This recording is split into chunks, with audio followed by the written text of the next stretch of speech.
3 മണിക്കൂറിനകം കൊച്ചിയിൽ നിന്നും പുറപ്പെട്ട നേവി സംഘം തലസ്ഥാനത്തെത്തും. തമ്പാനൂർ റെയിൽവേ സ്റ്റേഷനിലെത്തും. ഇപ്പോൾ അതിശക്തിയായി വെള്ളം പമ്പ് ചെയ്തുകൊണ്ട് ഈ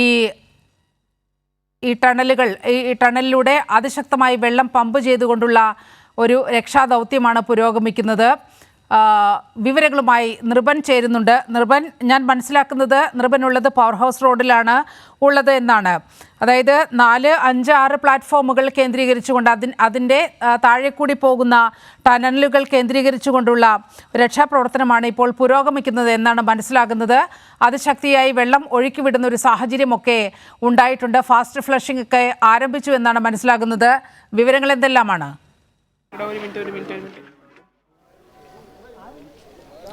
നിലവ് അങ്ങനെ തന്നെയാണ്. 4, 5 ഈ പറഞ്ഞ മാൻഹോൾ കേന്ദ്രീകരിച്ചിട്ടുള്ള വെള്ളം ശക്തിയായി ഈ ടണലിലൂടെ അകത്തേക്ക് ഫ്ലഷ് ചെയ്യുന്ന പദ്ധതിയാണ് ഇപ്പോൾ ആലോചിക്കുന്നത്. നേരത്തെ തന്നെ മന്ത്രി ഇത് വ്യക്തമാക്കിയതാണ്. നേരത്തെ തന്നെ സ്കൂബ ഡൈവേഴ്സ് ഇതിനകത്തേക്ക് പ്രവേശിക്കാനുള്ള ശ്രമമാണ് ആദ്യഘട്ടത്തിൽ നടത്തിയത്.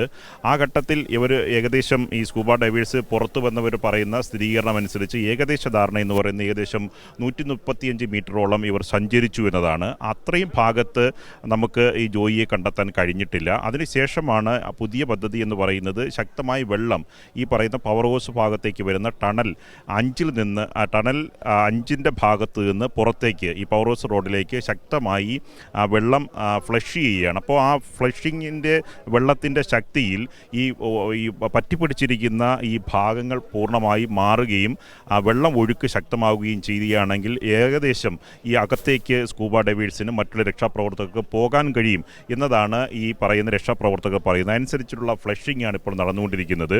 ഈ പവർ ഹൗസിൻ്റെ ഭാഗത്ത് നിന്ന് 5-ൽ നിന്ന് പവർ ഹൗസിൻ്റെ പുറത്തേക്ക് വഴി തുറക്കുന്ന ഭാഗത്തേക്ക് അങ്ങോട്ട് താഴത്തേക്ക് ഫ്ലഷ് ചെയ്യുകയാണ്. അപ്പോൾ ഇത്രയും ഭാഗത്തേക്കുള്ള സ്ഥലത്തെ ഫ്ലഷിംഗ് പൂർത്തിയാക്കുമ്പോൾ സുഗമമായി അകത്തേക്ക് ആൾക്കാർക്ക് പ്രവേശിക്കാൻ കഴിയും, രക്ഷാപ്രവർത്തകർക്ക് പ്രവേശിക്കാൻ കഴിയും എന്നതാണ് ഇപ്പോൾ ലഭിക്കുന്ന വിവരം. ഏകദേശം 135 മീറ്ററോളം വരുന്ന പ്രദേശത്ത് സ്കൂബ ഡൈവേഴ്സ് ഇതിനകം തന്നെ പ്രവേശിച്ചിട്ടുണ്ട്.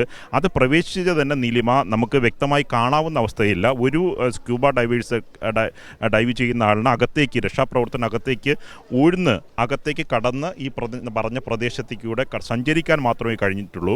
ആ ഇടങ്ങളിലൊന്നും നമുക്ക് ജോയിയെ കണ്ടെത്താനും കഴിഞ്ഞിട്ടില്ല. അതുകൊണ്ട് ഇത് ഈ പറഞ്ഞ ഈ അവശിഷ്ടങ്ങൾ മുഴുവൻ മാലിന്യ അവശിഷ്ടങ്ങൾ പുറത്തേക്ക് പോകണം, അതിലേക്ക് ഇവർക്ക് രക്ഷാപ്രവർത്തകർക്ക് പ്രവേശിക്കാൻ കഴിയണം.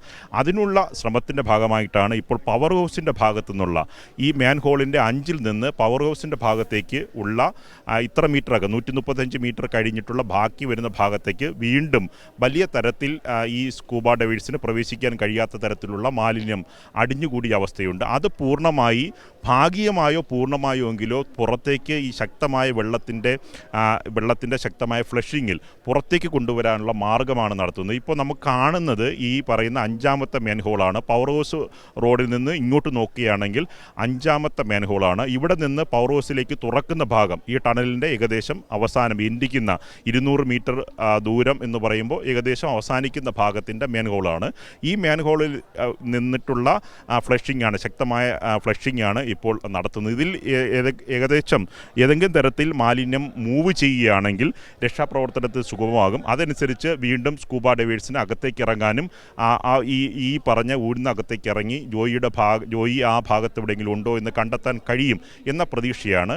ഒപ്പം തന്നെ മറ്റ് പ്രദേശങ്ങളിൽ ഈ പറഞ്ഞ 135 മീറ്ററോളം സഞ്ചരിച്ചിട്ടും ജോയിയെ കണ്ടെത്താൻ കഴിഞ്ഞില്ല. കണ്ടെത്താൻ കഴിയാത്ത കാര്യം അവിടെ തന്നെ ജോയി ഉണ്ടാകാം, ചിലപ്പോൾ ഉണ്ടാകാതിരിക്കാം. കാരണം പൂർണ്ണമായി ചപ്പും ചവറും അടിഞ്ഞ് ഇവർക്ക് നൂഴ്ന്ന് അകത്തേക്ക് പ്രവേശിക്കാൻ കഴിയുന്ന ഒരു മാർഗം മാത്രമേ ലഭിച്ചുള്ളൂ. ഇരുട്ടാണ്. വ്യക്തമായി അവിടെ ഈ ഭാഗത്തെ അവശിഷ്ടങ്ങൾക്കിടയിൽ അടിഞ്ഞുകൂടിയ അവശിഷ്ടങ്ങൾക്കിടയിൽ ജോയി ഉണ്ടെങ്കിൽ ഈ ഘട്ടത്തിൽ അവർക്ക് തിരിച്ചറിയാൻ കഴിയില്ല.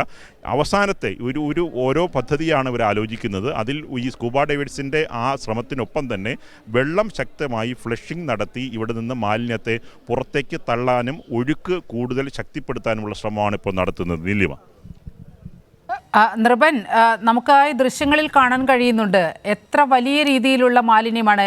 ഈ 30 മണിക്കൂറായി ഏറ്റവും കൂടുതൽ പുരോഗമിച്ചുകൊണ്ടിരിക്കുന്നത് ഈ മാലിന്യം നീക്കം ചെയ്യുന്ന ഒരു പ്രക്രിയയാണ്.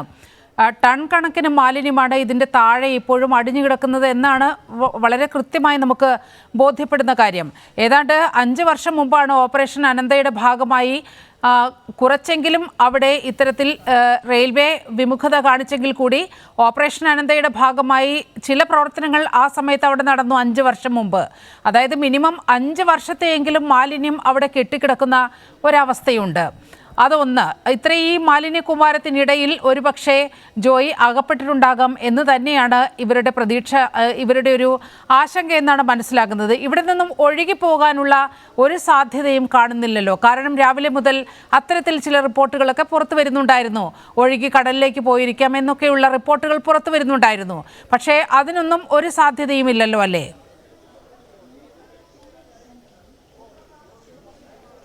നീലിമ, അതിന് ഒരു സാധ്യതയും കാണുന്നില്ല. രക്ഷാപ്രവർത്തകർ അത് 100%, അവർ 90% അതിൻ്റെ സാധ്യത പൂർണ്ണമായി തള്ളിക്കളയുന്നുണ്ട്. കാരണം ഈ രക്ഷാപ്രവർത്തകർക്ക് ആർക്കും മുൻപോട്ട് പ്രവേശിക്കാൻ കഴിയാത്ത തലത്തിൽ അടുക്കുകളായി മാലിന്യം ലെയറുകളായി അടിഞ്ഞുകൂടുന്ന അവസ്ഥയാണ്. ഒരാൾക്ക് പോലും അകത്തേക്ക് പ്രവേശിക്കാൻ കഴിയില്ല. ഒരു മാലിന്യം ആ കൂമ്പാരത്തിൻ്റെ തടസ്സത്തിൻ്റെ മുന്നിലേക്ക് കൂടുതൽ മാലിന്യം പൂർണ്ണമായി അടിഞ്ഞ് വഴി പൂർണ്ണമായും അടയുകയും ഈ വെള്ളം ഇതിനിടയിലൂടെ ശക്തമായ മഴയുണ്ടാകുമ്പോൾ ഈ മാലിന്യത്തിനിടയിൽ ഫിൽട്ടർ ചെയ്ത് പുറത്തു വരുന്ന വെള്ളമാണ് നേരത്തെ നീലിമ സൂചിപ്പിച്ചതുപോലെ കഴിഞ്ഞ വർഷങ്ങളായി ഈ പറയുന്ന ആമയിഴഞ്ചാൻ തോട്ടിലേക്ക് പ്രവേശിച്ചിരുന്നത് എന്നതാണ്. അതിൽ ഈ തുരങ്കത്തിനകത്ത് പൂർണ്ണമായി മാലിന്യം തട്ടി നിൽക്കുന്ന അവസ്ഥ തന്നെ നിലനിൽക്കുന്നുണ്ട്. അതുകൊണ്ട് ശക്തമായ ഒഴുക്കിൽ ജോയി ആദ്യം തന്നെ ഈ വെള്ളത്തിൽ ഈ വീഴുന്ന തുറന്ന ഭാഗത്ത് നിന്ന് വീണ് ഏകദേശം ഒരു 15, 16, 20, 25 മീറ്ററിനുള്ളിൽ കടന്ന ശേഷം ഈ ഞെരുങ്ങി ഈ മാലിന്യത്തിനുള്ളിലേക്ക് അടിഞ്ഞു പോകാനും മാലിന്യം ഒന്നിച്ച് മൂവ് ചെയ്യുന്നതിനിടയിൽ ഏതെങ്കിലും ഭാഗത്ത് എത്തിപ്പെട്ട്